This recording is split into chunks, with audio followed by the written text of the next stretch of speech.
उधर यूक्रेन पर क्लस्टर बमों से लगातार हमला हो रहा है। किंजल मिसाइल से हमला हो रहा है, यहां तक कि वैक्यूम बम जैसे खतरनाक हथियार से भी इस वक्त हमला हो रहा है। लेकिन इन खतरों के बीच आज तक आपको पल पल की अपडेट दे रहा है, वो भी सीधे कीव यानी राजधानी से। अब आपको बता दें कि कीव वो जगह है जहां पर इस वक्त सबसे बड़ा खतरा है, क्योंकि रूस का असली मकसद जो है वो इसी कीव पर कब्जा करना है, जिसकी तस्वीर आपको राजेश दिखा रहे थे।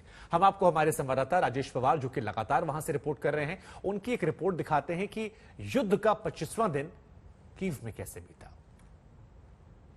मैं इस वक्त कीव शहर के बिल्कुल सेंटर में मेन ट्रेन स्टेशन के पास एक बड़े होटल के 20वीं मंजिल पे हूं। मैं आप लोगों को दिखाना चाहता हूं कि 25वें दिन कीव इस ऊंचाई से कैसा दिख रहा है। सब कुछ नॉर्मल है, कोई बिल्डिंग्स यहाँ टूटी हुई नहीं है, कोई डैमेज दिखने को नहीं है, लेकिन ये सड़कें खाली हैं, यहाँ कोई ट्रैफिक नहीं है। ये वक्त शाम का वक्त, यहाँ ये जो सड़कें हैं जो मेन ट्रेन स्टेशन तरफ जाती हैं भरी हुआ करती थी। यहाँ रश आवर में ट्रैफिक जैम्स लगा करते थे, लेकिन अभी हालात आप खुद देखिए। ये देखिए, सड़कों पे सिर्फ आपको एक दो गाड़ियां चलती हुई दिखेंगी।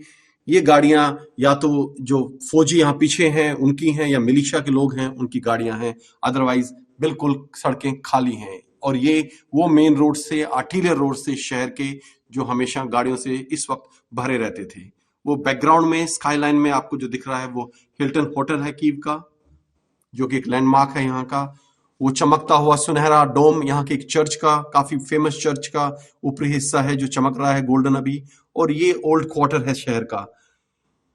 उसके पीछे आपको जो हाई राइज बिल्डिंग्स दिख रही हैं सब नई बिल्डिंग्स हैं।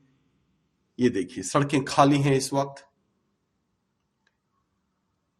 और ये शहर का जो टीन की शीट्स दिख रही हैं आपको पुराना हिस्सा है।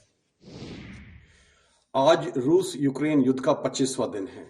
25वें दिन युद्ध के ग्राउंड ऑफेंसिव में जो रूसी फौज यूक्रेन में कैरी आउट कर रही थी उसमें कुछ कमी देखने को मिली है।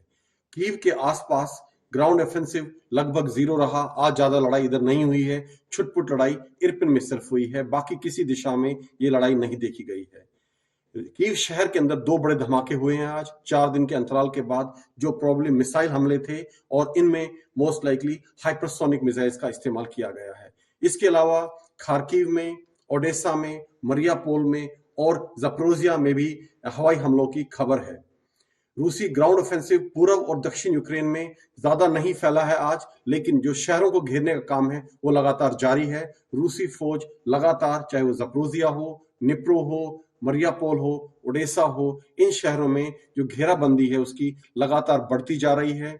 इसके अलावा जो खबर यूक्रेन इंटेलिजेंस ने दी है वो ये है कि रूस बेलारूस की टेरिटरी का इस्तेमाल कर सकता है पश्चिमी यूक्रेन में हमले के लिए, और वो ये तैयारी कर रहा है। और कभी भी अगले 2-3 दिन में वहां से वो पश्चिमी यूक्रेन के अंदर ग्राउंड ऑफेंसिव बेलारूस की टेरिटरी से यूक्रेन के अंदर कर सकता है। जो बड़ी एंट्री हुई है इस वॉर में पिछले 2 दिन में जो रूस ने माना है वो है हाइपरसोनिक मिसाइल्स की। ये मिसाइल्स अब तक रूस ने नहीं माना था कि उन्होंने इस्तेमाल की हैं, लेकिन 2 दिन से रूस ने इस चीज को पुष्टि की है कि वो 2 दिन से हाइपरसोनिक मिसाइल से यूक्रेन के अंदर लगातार हमला कर रहा है। इसके अलावा खबर ये भी है कि ओडिशा शहर में जो एक बहुत बड़ा पोर्ट सिटी, सबसे बड़ी पोर्ट सिटी है यूक्रेन की और तीसरी सबसे बड़ा शहर है, उस पे एम्फीबियस हमला हो सकता है, ऐसा यूक्रेनी इंटेलिजेंस का मानना है।